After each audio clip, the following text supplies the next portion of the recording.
Kaixo, ni Miguel Angel naiz eta bideo hau Booktuber.boom lehiaketa dela eta grabatzen ari naiz. Gaurkoan Bihotz handiegia liburuari buruz hitz egingo dizuet.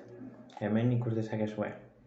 Eider Rodriguezek idatzi zuen eta Susa argitaletxearekin argitaratu egin zen 2017an, orain dela 3 urte. Beraz, nahiko berria da liburu hau. Gainera, 2018an, urte bat geroago, Euskal Literatura Saria irabazi zuen liburu honekin. Oso sari garrantzitsua, eta Euskal Herri osoan oso ezaguna egin zen liburu hau. Bere barnean 6 ipuintxo ditu, eta ipuinak gai ezberdinak lantzen badituzte ere, orokorrean gai bat lantzen dute. Eta gai hori egunerokotasuna da. Hau da, ipuin guztiek gure bizitzan zehar agertzen diren gai batzuk lantzen dituzte. Eta horrek irakurleoi asko erakartzen gaitu.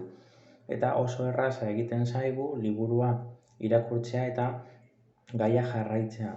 Eta nik uste dut mamia edo liburuaren gaia gustatzen zaizuen hori oso liburu atsegina egingo zaizuela. Eta besterik gabe animatzen zaituztet irakurtzera oso interesgarria egingo zaizuelako. Agur!